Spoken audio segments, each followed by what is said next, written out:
অকালপক্কতা কি করে হয় জানো পৃথ্বী? সোফার ওপর চিত হয়ে শুয়ে ঘুরন্ত পাখার দিকে চেয়ে প্রশ্ন করে সমক। আমি বইটা মুখের সামনে থেকে সরিয়ে বলি, না ভায়া, আমি তো অকালপক্ষ না, তাই কি করে বলি বলো তো? সমক আমার দিকে কাত হয়ে ফিরে চশমার ফাঁক দিয়ে চেয়ে বলে, কলেজে পড়াকালীন আর চোখে মেয়েদের দেখাটাও কি অকালপক্কতা পড়ে না পৃথ্বী? আরে ওসব কথা তুলছো কেন বলো তো? আচ্ছা বেশ, তুমি বলো না। সমক এবার সোফায় সিধে হয়ে বসে বলে, সময়ের আগে কোনো কিছু জেনে নিলে তবে। এই বলে সে উঠে দাঁড়ায়, তারপর বলে, না ছাড়ো, আর বকা যাচ্ছে না, প্রচণ্ড খিদে পেয়েছে, বাকি জ্ঞানটা পরে দেবো বুঝলে। এরপর সে রান্নাঘরে চলে যায়। আমি জানি এখন সেখানে গিয়ে হরিদার মাথাও খারাপ করে দেবে। সত্যি, সমককে যত দেখি তত অবাক হই। আমি বুঝতেই পারি না যে ওর মাথায় কখন কি চলে। তবে যতটা না আমরা বুঝি ততটাই ভালো, না হলে বেজায় মুশকিল। বইটা টেবিলের ওপর রেখে আমি নিজের ঘরে ঢুকতে যাব ও দেখি কলিং বেলটা বেজে উঠল। আমি এগিয়ে গিয়ে দরজা খুলতে যাব, দেখি সমক রান্নাঘরে দরজার আড়াল থেকে লুচিতে কামড় দিতে দিতে আমাকে ইশারা করে দরজা খোলার জন্য। আমি গিয়ে দরজা খুলতে দেখি একটা বছর 50-এর ভদ্রলোক দাঁড়িয়ে আছেন। তার পরনে সাদা প্যান্ট জামা, চোখে চশমা, চুল ব্যাক ব্রাশ, তাতে একটু পাক ধরেছে। ভদ্রলোক আমাকে দেখে করজোরে নমস্কার জানান, তারপর বলেন, নমস্কার, আমি প্রতাপ সামন্ত। মিস্টার সেন আছেন নাকি?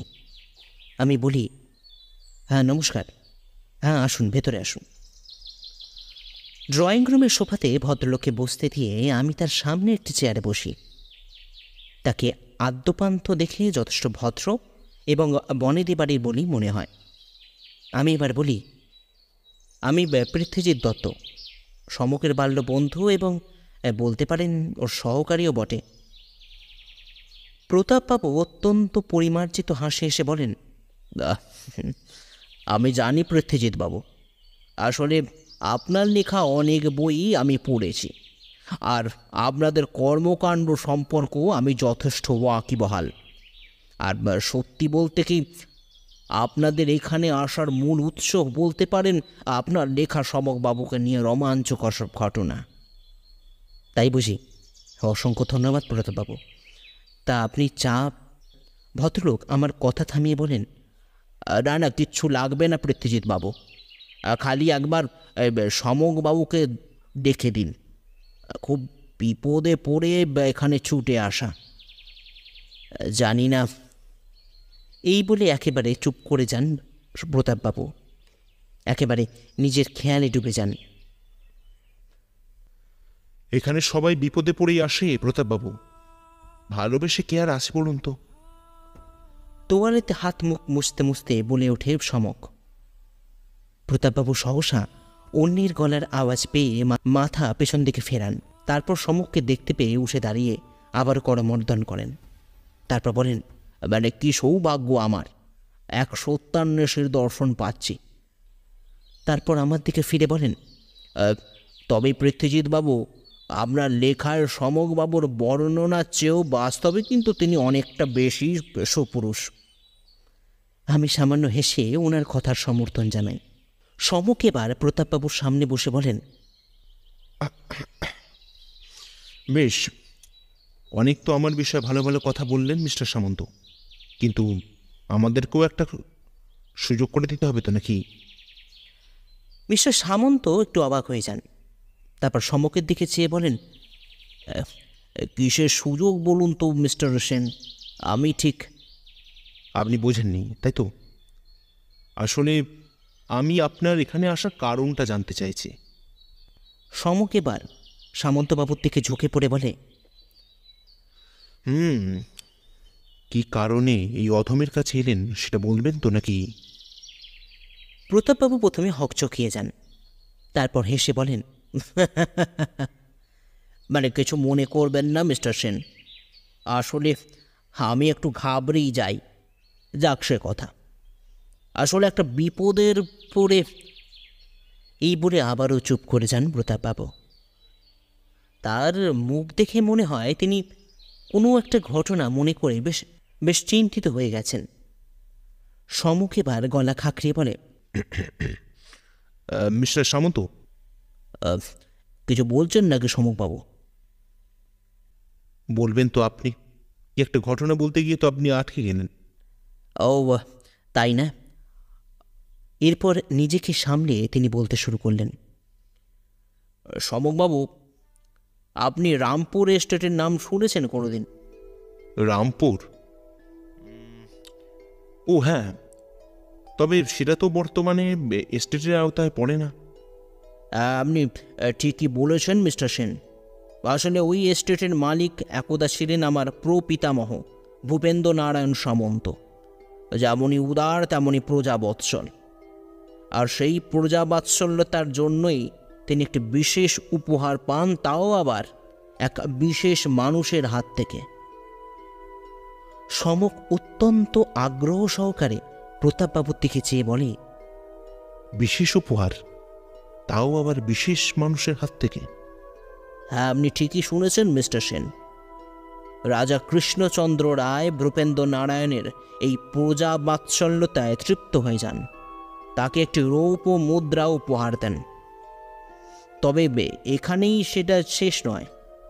মুদ্রাটা বানানো হয় রাজা কৃষ্ণচন্দ্রের জন্মদিন উপলক্ষে, তাও মাত্র 4টি। আর তারই মধ্যে একটি আছে বর্তমানে আপনার কাছে, তাই তো? ভদ্রলোক গম্ভীরভাবে তার মাথাটা ডাইনে বাঁয়ে দুবার নাড়িয়ে বলেন, না সমকবাবু, সেটা আর এখন সম্ভব হচ্ছে না। সম্ভব হচ্ছে না? কেন? আসলে কথা থামাতে হলো, কারণ হরিদা ইতিমধ্যে 3 কাপ চা নিয়ে আমাদের টেবিলের সামনে রেখে গেছেন।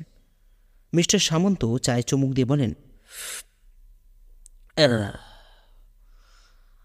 আসলে মুদ্রাটা এতকাল বংশের ধারা অনুযায়ী আমার কাছেই ছিল মিস্টার সেন, কিন্তু গতকাল থেকে সেটার খুঁজে পাওয়া যাচ্ছে না। আমি বলি, সে কি এত মূল্যবান জিনিস? হ্যাঁ পৃথ্বীজিৎ বাবু। সমক পেয়ালাটা টেবিলের ওপর রেখে প্রতাপবাবুকে প্রশ্ন করে, সাধারণত ওটা কোথায় রাখতেন আপনি? আমার ঘরের সিন্দুকের ভেতর মিস্টার সেন। আর সিন্দুকের চাবি থাকে আমার কাছেই। আমি একা মানুষ, বিয়ে থা কিছুই করিনি। আর বাড়ির ভৃত্যরা যারা আছে কেউ আমার অনুপস্থিতিতে আমার ঘরে কেউ ঢোকে না, এবং তারা যথেষ্ট বিশ্বাসীও বটে।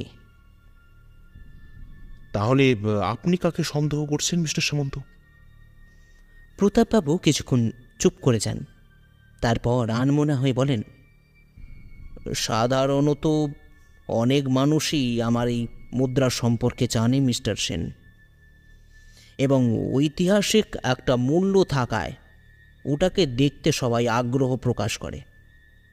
আমিও কাকে নিরাশ করি না।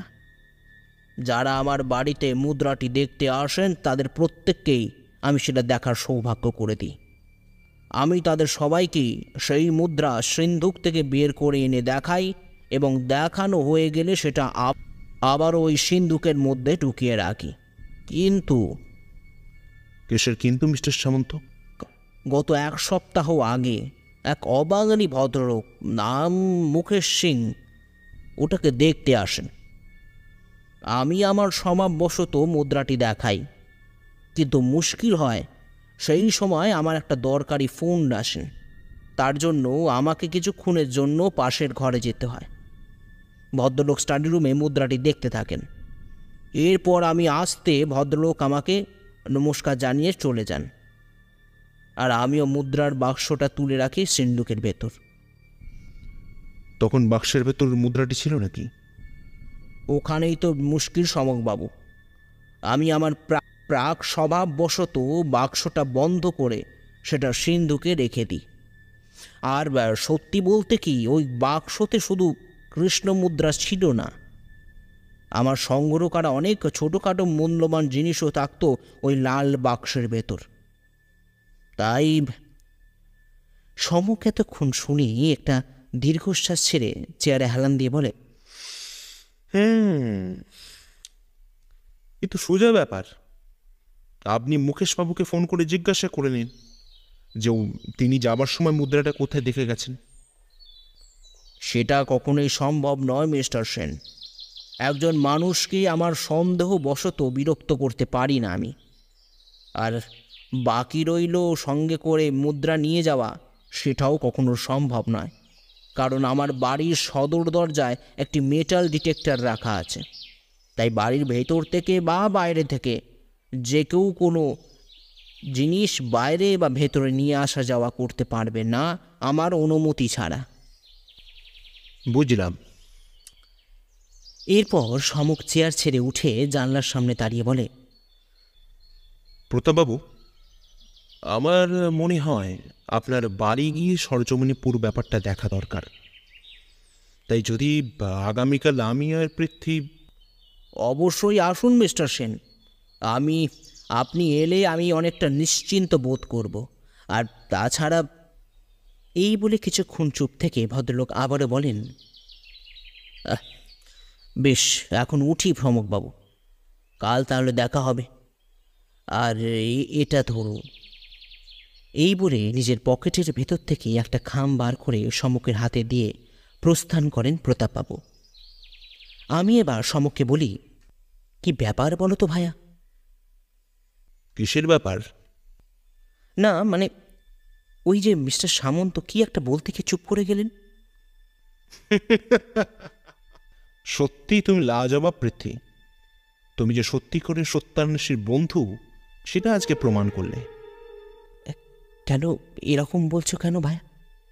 আসলে ব্যাপারটা আমিও লক্ষ্য করেছি পৃথ্বী। তুমি একটা কথা ভুলে যাচ্ছ। বর্তমানে ঐতিহাসিক জিনিসের মালিকানা কিন্তু সরকার বাহাদুর নিজে, সে যতই তোমার পৈতৃক সম্পত্তি থাক না কেন। আর সেই কঠোর আইনের মাঝে মিস্টার সামন্ত সেই মুদ্রাকে লুকিয়ে নিজের কাছে রেখে দেন নিজের সম্পত্তি হিসাবে। তাই আমার মনে হয় উনি শেষ যে কথাটা আমাদের বলতে চেয়েছিলেন, তিনি হয়তো চান না বিষয়টা পাঁচকান হোক। বুঝলে? কিন্তু সমক... কোনো কিন্তু নয় বৃত্তি। এটা ভুলে গেলে চলবে না যে জিনিসটা কিন্তু ওনাদের পৈতৃক সম্পত্তিও বটে, যতই ওনারা সরকার বাহাদুরের থেকে লুকিয়ে রাখুক না কেন। বেশ, চলো, বাকি কথা কাল জানা যাবে, বুঝলে? এই বলে সমক বারান্দার খোলা রেলিংয়ের হেলান দিয়ে সূর্যাস্ত দেখতে থাকে। পরন্ত বিকেলের সূর্যের আলোয় সমকের চোখ মুখ লাল বর্ণ ধারণ করেছে। তবে আমার মনে হয় রক্তবর্ণ শুধু ওর মুখে নয়, মনের মধ্যেও জমাট বেঁধে উঠেছে। এরপর বাকিটা সময়ের অপেক্ষা। পৃথ্বী, খুব কঠিন ব্যাপার ভায়া। কি কঠিন সম? প্রতাপবাবুর বাড়িতে কাল রাতে চোর আসে, তবে কিছু চুরি হয়নি বলছেন। ওনার ভৃত্য মধু রাতে নাকি কিছু আওয়াজ পেয়ে চেঁচামেচি শুরু করা, তাতেই নাকি চোর পালায়। সে কি বলছো হে? এই যে সত্যি সত্যি কঠিন ব্যাপার হয়ে দাঁড়াচ্ছে। এরপর সম কিছু কথা বলে না। গাড়ির সামনের কাঁচ থেকে সোজা রাস্তার দিকে তাকিয়ে থাকে সে। আমাদের গাড়ি যখন প্রতাপবাবুর বাড়ির সামনে পৌঁছায়, দেখি প্রতাপবাবু সদর দরজার সামনে দাঁড়িয়ে আছেন। বাড়ির বাইরে দেখি বোঝা যাচ্ছে যে প্রতিপত্তি নেহাত কিছু কম নয়। মিস্টার সামন্ত আমাদের সঙ্গে করে নিয়ে গিয়ে বসান স্টাডি রুমে। আমি আর সমক একটা সোফায় ভাগাভাগি করে বসি, আর মিস্টার সামন্ত আমাদের ঠিক বিপরীতের স্টাডি টেবিলের ওপর গিয়ে বসেন। সমক বলে, আপনি তো দেখছি বেশ শৌখিন মানুষ মশাই। প্রতাপবাবু অবাক হয়েছে বলেন, হ্যাঁ, তা একটু বলতে পারেন মিস্টার সেন, তবে... আমি কি করে ধরলাম, তাই তো? হ্যাঁ, যদি বলেন। আসলে দালান দিয়ে আস্তে আস্তে লক্ষ্য করলাম দেশের বিভিন্ন দেশের বিখ্যাত চিত্রশিল্পীর হাতে আঁকা স্থান পেয়েছে আপনার বাড়ির দেওয়ালে। আর ওই টেলিফোনটা, এই বলে সেই ঘরের কোণে থাকা টেলিফোনটা নির্দেশ করে।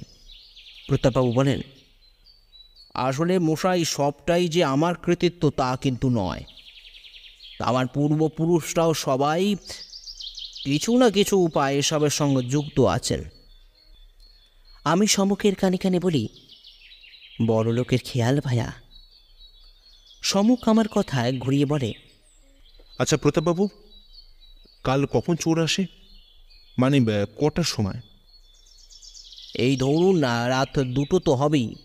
আসলে আমি কিছুই জানতাম না এসব বিষয়। আমার ভৃত্য মধু রাতে কিসের একটা শব্দ পায়, পরেই ডাকাডাকি করতে চোর পালায়। কোথা থেকে সে পালিয়েছে সে লক্ষ্য করেছে নাকি মধু? আপনি বরঞ্চ একবার মধুর সাথে কথা বলুন। প্রতাপবাবুর কথা শেষ হতে না হতেই ভৃত্য মধু হাতে চায়ের ট্রে নিয়ে ঘরে প্রবেশ করে। তাকে দেখে প্রতাপবাবু বলেন, ওই যে মধু এসেই পড়েছে মিস্টার সেন, আপনি বরঞ্চ ওকে জিজ্ঞাসা করে নিন। সমুখ এবার মধুর দিকে ফিরে জিজ্ঞাসা করে, আচ্ছা, আপনি চোরের মুখটা দেখতে পেয়েছিলেন নাকি? সে সমুখের মুখের থেকে এ ধরনের প্রশ্ন শুনে একটু ঘাবড়ে যায়। তারপর নিজেকে সামলে বলে, আগে আগে না বাবু, রাতের অন্ধকারে কিছুই দেখতে পাইনি। তবে তার মুখে যে লাল কাপড় বাঁধা ছিল সেটা আন্দাজ করতে পেরেছিলাম। বেশ, এবার বলো তো, সে কোথা থেকে পালিয়েছিল? মানে বাবু, আমি তো দেখি সে বাড়ির পেছনে ওই বাগানের রাস্তা দিয়ে পাঁচিল টপকে পালিয়ে যায়। কিন্তু মিস্টার সেন, ওইদিকে তো আমাদের উঁচু পাঁচিলও আছে, সেটাই একটা ভাববার বিষয়। তাই নাকি? হ্যাঁ বাবু, আপনি ঠিকই শুনেছেন। তা সেটা সে টপকেই পালায়। প্রতাপবাবু এবার বলেন, বুঝতেই পারছেন মিস্টার সেন, কী ধরনের আতঙ্কে আমি দিন কাটাচ্ছি। যে আততায়ী ঘরের ভেতরে ঢুকে এই স্টাডি রুমে সিধে চলে আসে, সে কি না কি করতে পারে একবার ভেবে দেখেন তো। এই বলে চুপ করে যান প্রতাপবাবু। সমুখ কি যেন ভাবে, তারপর বলে, আপনি মুদ্রাটা কোথায় রাখতেন মিস্টার সামন্ত? আমার শয়ন কক্ষে, লোহার সিন্দুকের ভেতর। কিন্তু কিসের কিন্তু প্রতাপবাবু? আমি রাতে দরজা বন্ধ করে ঘুমাই মিস্টার সেন, এটা আমার বহুদিনের অভ্যাস। আচ্ছা, আপনি যদি কিছু না মনে করেন, আমরা কি একবার দেখতে পারি মিস্টার সামন্ত? সমুখ আর আমি প্রতাপবাবুকে অনুসরণ করে পৌঁছাই ওনার শয়ন কক্ষে। এই ঘরে তেমন কোনো একটা জিনিস নেই। একটা কাঠের কাজ করা খাট, আলমারি আর ঘরের দক্ষিণ দিকে একটা সিন্দুক। প্রতাপবাবু সিন্দুকের সামনে দাঁড় করিয়ে বলেন, এটা কি খুলবো নাকি মিস্টার সেন? সমুখ বলে, না, তার দরকার নেই। আপনি তো দেখেছেন যে ওটা ছাড়া সব জিনিসই বর্তমান। হ্যাঁ, খালি ওই রৌপ্য মুদ্রাটা ছাড়া। দেখুন মিস্টার সামন্ত, কেসটা আমি নেব এবং আমি চেষ্টা করব যত তাড়াতাড়ি সম্ভব আপনার জিনিস আপনাকে ফিরিয়ে দিতে। এখন একবার আপনাদের বাগানে গিয়ে দেখতে ভালো হতো। বেশ, তো চলুন না। বাগানে আমরা 3 জন গিয়ে তেমন কিছুই দেখতে পেলাম না। সমুখ একবার চারপাশটা ভালো করে দেখে তারপর প্রতাপবাবুকে বলে, আচ্ছা প্রতাপবাবু, দেয়ালের পেছন দিকে, মানে এই পাঁচিলটার পেছন দিকে কি আছে? একটা সরু গলি আছে, সেটা দিয়ে অন্য দিকে বেরোনো যায়, আর ওটা এই দিকটা পড়ে বড় রাস্তা। আমি একবার গলিটা দেখতে চাই মিস্টার সামন্ত। গলি দেখবেন? বেশ, চলুন। বাড়ির মূল দরজা দিয়ে বেরিয়ে আমরা এগোতে থাকি গলির দিকে। সেখানে পৌঁছে সমুখ প্রতাপবাবুর বাগানের দেয়ালটা ভালো করে পরখ করে দেখতে থাকে। তারপর একটু সামনের দিকে এগিয়ে গিয়ে আমাকে ডাকে সে। আমি তার কাছে যেতে সমুখ বলে, প্রীতি, গলির মুখ থেকে কি যেন আমাদের নজরে রাখছে ভাই। আমি সেদিকে মাথা ঘুরে তাকাতে দেখি একজন আমাদের দেখেই দেয়ালের আড়ালে মুখ লুকিয়ে নিল। আমি বললাম, এবার কি করবে সমুখ? এই যে ভীষণ বিপদ। সমুখ আমাকে কিছু না বলে প্রতাপবাবুর কাছে এগিয়ে যায়। তারপর বলে, আচ্ছা প্রতাপবাবু, ওই মুকেশ সিংয়ের ফোন নাম্বার আপনার কাছে আছে নাকি? হ্যাঁ সমকবাবু আছে, উনি যাওয়ার সময় একটা ভিজিটিং কার্ড আমাকে দিয়ে যান। বাড়ি চলুন, দিচ্ছি। প্রতাপবাবুর বাড়ি থেকে মুকেশবাবুর ঠিকানা জোগাড় করে আমরা বেরিয়ে পড়ি।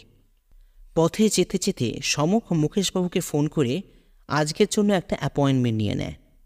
এরপর আর তেমন কোনো কথাও হয়নি ওর সাথে। কিছু মনে করবেন না মিস্টার সিং, আসলে একটা বিশেষ দরকারে আপনার কাছে ছুটে আসা। মুকেশবাবুর ড্রয়িং রুমে আমরা তিনজন এখন বসে আছি। ভদ্রলোক যে বেশ ধনী এবং গুরুগম্ভীর মানুষ তা বোঝাই যায়। গায়ে মখমলের ওভারকোট, চোখে কালো ফ্রেমের চশমা, চুল ব্যাক ব্রাশ আর মুখে চুরুট। ভদ্রলোক গম্ভীর গলা বলেন, বিরক্ত যখন করেই ফেলেছেন তখন বলেই ফেলেন আপনাদের কি বিশেষ কাজ। আসলে আমি একজন প্রাইভেট ইনভেস্টিগেটর। মিস্টার সামন্ত, মানে প্রতাপ সামন্ত, আমাকে একটা কেসের তদন্তের জন্য দায়িত্ব দিয়েছেন। কেস?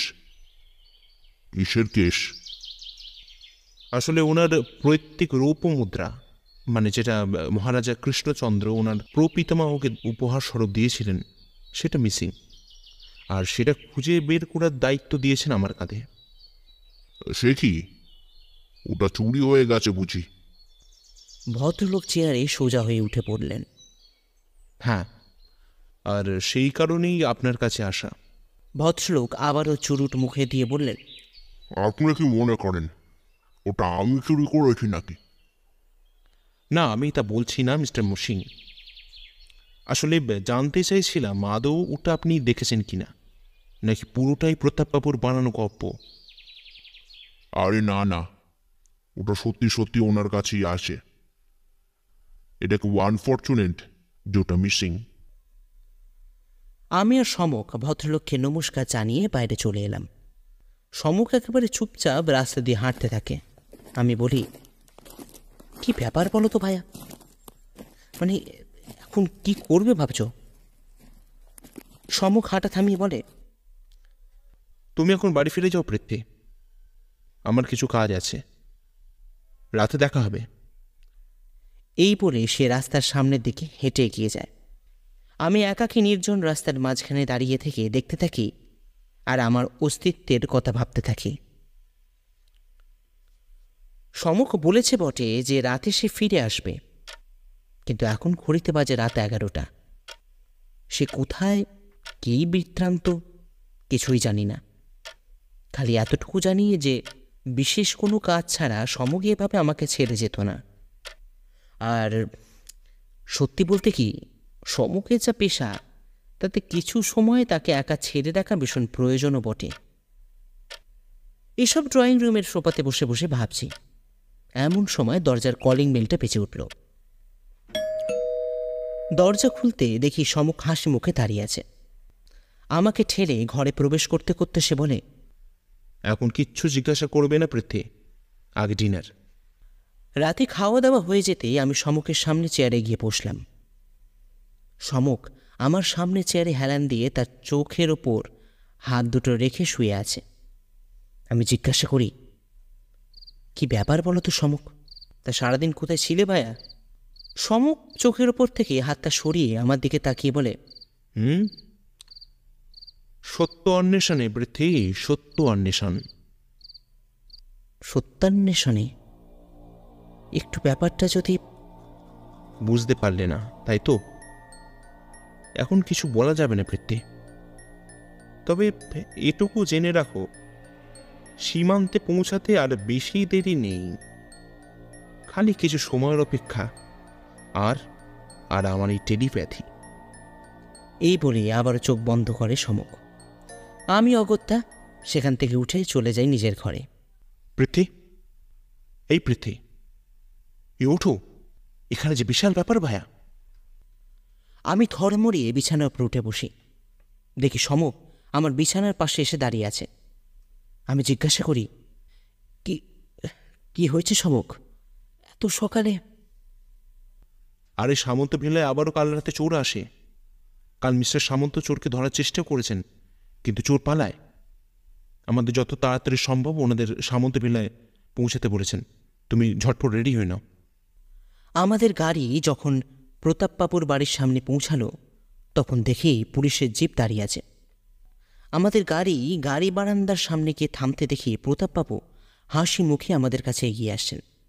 তারপর সমককে বলেন, আপনি ধন্য মশাই, আমার বিবেচনা কিছু ভুল হয়নি সমকবাবু। আমি অবাক হয়ে জিজ্ঞাসা করি, কিসের বিবেচনা প্রতাপবাবু? সমক এবার মুচকে এসে বলে, বলছি ভাইয়া, আগে ভেতরে তো চলো। প্রতাপবাবু ড্রয়িং রুম এখন চাঁদের হাট, তবে কিছু কলঙ্ক যে রয়েই গেল তবে সেটা জানলাম অনেকটি পরে। আমি আর সমক বসে আছি একটা সোফা ভাগ করে। প্রতাপবাবু আমাদের ঠিক উল্টো দিকের একটা ইজি চেয়ারে, ইন্সপেক্টর বড়াল তার পাশে। ইন্সপেক্টর বড়াল বলেন, মিস্টার সেন, আপনি তো একেবারেই খেলা ঘুরিয়ে দিয়েছেন মশাই। তা এত কিছু বুঝলেন কি করে? প্রতাপবাবু বলেন, সত্যি মশাই, আপনার কথা মতো আমি সবই করেছি, আর মিথ্যা বলবো না, তাই ধরাও পড়েছে। আমি এবার বলি, তোমার কথা মতো মানে সমক? সমক এবার হো করে হেসে উঠে বলে, অনেক কিছু ঘটে গেছে ভাইয়া, আর অনেক কিছু ঘটাতেও হয়েছে। মানে কি ঘটিয়েছো তুমি? আমাকে একটু খুলে বলবে কি? সমক এবার সামনে টেবিলে থাকা চায়ের পেয়ালা তুলে তাতে একটা চুমুক দিয়ে বলতে শুরু করে, তোমাকে অনেক কিছুই বলা হয়নি পৃথ্বী। না, সেটা আসলে আমি সেটা চাইনি যে তুমি কোনোভাবে বিলম্বিত হও। কাল মিস্টার সিংয়ের বাড়ি থেকে ফেরার পথে আমি তোমাকে বাড়ি চলে যেতে বলে আমি সিধে চলে যাই লোকাল থানায়, আর সেখানে গিয়ে ইন্সপেক্টর বড়ালকে সব খুলে বলি। কি বলো সমক? আসলে আমার কেন জানি না মনে হচ্ছিল কাল রাতে, মানে গতকাল রাতে কিছু একটা কাণ্ড ঘটলেও ঘটতে পারে, আর সেই কাণ্ড থেকে প্রতাপবাবুকে এবং ওই রৌপ মুদ্রাটাকে বাঁচাবার জন্যই আমি পুলিশের সাহায্য নিই। কি বলো সমক? এরপর ইন্সপেক্টর বড়াল বলেন, আসলে সমকবাবুর মনে হচ্ছিল চোর কাল রাতে আবারও আসতে পারে, তাই তোমার হয়তো মনে আছে পৃথ্বী, কাল যখন প্রতাপবাবুর সঙ্গে বাগানের পেছনে গলির মধ্যে যাই তখন দেখি একজন আমাদের দূর থেকেই নজর করছেন। হ্যাঁ, সে তো আমিও দেখলাম তোমার সাথে। একদম। আসলে আমার ধারণা হয় আততাই আমাদের উপস্থিতি আঁচ করে ফেলেছিল, আর চোর আবারও চেষ্টা করবে যত তাড়াতাড়ি সম্ভব মুদ্রাটা নিয়ে যেতে। কিন্তু সমক কি জিনিস চুরি করতে আসছে সে, সেটাই তো স্পষ্ট হচ্ছে না।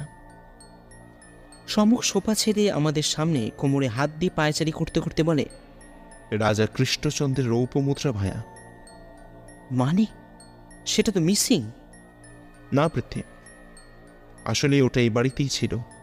প্রতাপবাবু অবাক হয়ে বলেন, এসব কি বলছেন মিস্টার সেন? মুদ্রাটা যদি এখানেই থাকবে তাহলে আমার নজরে পড়েনি কেন? সমক এবার একটা ধূর্ত হাসি এসে বলে, খোঁজার চেষ্টায় গাপড়িতে ছিল আপনার মিস্টার সামন্ত। এই বলে সে তার পকেট থেকে একটা লাল গহনার পুটলি পার করে, আর সেটা খুলতে বেরিয়ে আসে ঐতিহাসিক কৃষ্ণচন্দ্রের রৌপ্য মুদ্রা, যার বর্তমানে মূল্য অনেক বেশি। প্রতাপবাবু সমকের হাত থেকে সেটা তুলে নিয়ে ভালো করে দেখতে থাকেন। তারপর সিন্ধুকের দিকে এগোতে এগোতে বলেন, বাঁচালেন মশাই, পৈতৃক সম্পত্তি ধরে প্রাণ ফিরে এলো। এই বলে মুদ্রাটা সিন্ধুকে ঢোকাতে যাবেন, অমনি সমক ওনাকে বাধা দিয়ে বলেন, এটা আর আপনার কাছে রাখা সম্ভব হবে না সামন্তবাবু, ওটা সরকারের সম্পত্তি, ওটা যাবে ইন্সপেক্টর বড়ালের হাতে। ইন্সপেক্টর বড়ালের হাতে সমক এবার মুদ্রাটা তুলে দেয়। প্রতাপবাবু মূর্ছিত হয়ে চেয়ারে বসে পড়েন। আমি এবার বলি, তুমি এটা পেলে কোথা থেকে সমক? পেলাম কোথা থেকে সেটা বড় কথা নয় পৃথ্বী। সেদিন যখন আমরা প্রতাপবাবুর এই স্টাডি রুমে সোফায় ছেড়ে বেরোতে যাব, কি একটা জিনিস চকচক করছে, হাতে তুলে নিয়ে দেখি রাজা কৃষ্ণচন্দ্রের সেই রৌপ্যমুদ্রা ওখানে পড়ে আছে। বেশ, সেসব তো বুঝলাম ভাইয়া, কিন্তু মুদ্রাটা ওখানে রাখলো কে? এখনো বোঝনি পৃথ্বী? মিস্টার সিং। প্রতাপবাবু যখন ফোন ধরতে মুদ্রাটা মিস্টার সিংয়ের সামনে টেবিলে রেখে যান, ঠিক তখনই মিস্টার সিং মুদ্রাটা সোফার ভেতরে লুকিয়ে রাখেন, কারণ তিনি জানতেন এ জিনিস নিয়ে সমন্ত ভিলা থেকে পরিত্যাগ করা তার পক্ষে অন্তত সম্ভব নয়। তাই তিনি ওই মুহূর্তে সিদ্ধান্ত নেন পরে কোনো চোর বা আততায়ীকে সাহায্য নিয়ে মুদ্রাটা উক্ত সোফার আড়াল থেকে চুরি করিয়ে উনি নিয়ে যাবেন। আর সেই মতন প্রতাপবাবুর সামনে ভদ্রলোকের অভিনয় করে খালি হাতে খালি পকেটে তিনি বাড়ির বাইরে বেরিয়ে যান। আর তার ঠিক পরেই এক দুষ্কৃতীর সাহায্য নিয়ে তাকে রাতের অন্ধকারে পাঠিয়ে দেন উক্ত সোফা থেকে ওই মুদ্রাটা চুরি করে নিয়ে আসার জন্য। আর কি অভাবনীয় ব্যাপার দেখো পৃথ্বী, ঘটনাচক্রে সেদিন রাতেই বাগানের দিকে দরজাটা বন্ধ করতে ভুলে যায় মাধব। আর সেই সুযোগেই আমি এবার প্রশ্ন করি, কিন্তু সমুখ একটা প্রশ্নের উত্তর হচ্ছে ভাইয়া পাওয়া যাচ্ছে না। সে কি এখন উত্তর পাচ্ছ না? না ভাইয়া। বেশ, বলো তাহলে। আগের বারে না হয় মাধব ভুল করে দরজা বন্ধ করে দিয়েছে, সেটা আমি বুঝলাম, এবং তার ফলে চোর স্টাডি রুমে এসে মুদ্রাটা খোঁজার চেষ্টাও করেছে। কিন্তু গতকাল রাতে ঘটনাটা পুনরায় ঘটল কী করে? মাধব তো আর সেই ভুল একবার করবে না। আমি লক্ষ্য করি সমক মিস্টার সামন্তর দিকে চশমার ফাঁক দিয়ে তাকালো, তারপর তেনাকে বলল, কি প্রতাপবাবু, আপনি বলবেন না আমি বলবো? প্রতাপবাবু হাসতে হাসতে বলেন, আসলে পৃথ্বীজিৎ বাবু, সমক বাবু গতকাল রাত 9টা নাগাদ ইন্সপেক্টর বড়ালকে সঙ্গে করে আবারও এ বাড়িতে আসেন। তা প্রথমে আমি ইন্সপেক্টরকে দেখে একটু হক চকিয়ে যাই, পরে সমকবাবুর কথায় ভদ্রলোকের পর সমকের দিকে তাকিয়ে বলেন, সমকবাবু বাকিটা আপনি বলুন বরঞ্চ। সমক একটা দীর্ঘশ্বাস ফেলে আমার পাশে এসে বসে, তারপর বলে,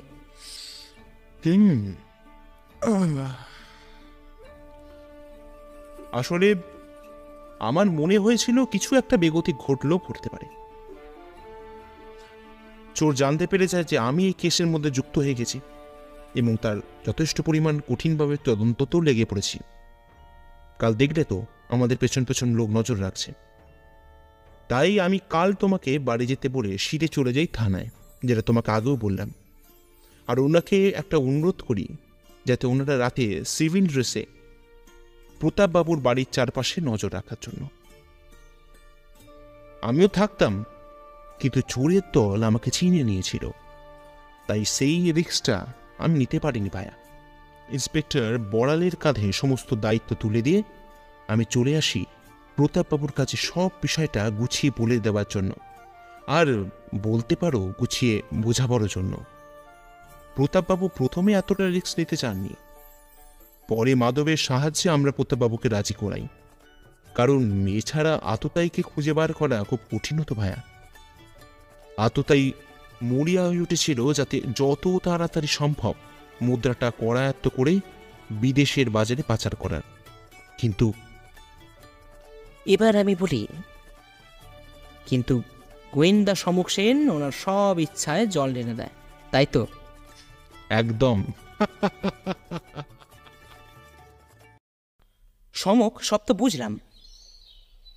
প্রতাপবাবু ইন্সপেক্টর মুদ্রা পেয়ে গেলেন, প্রতাপবাবুর বাড়িতে চুরি যাওয়ার মুদ্রা ফেরত পেলেন,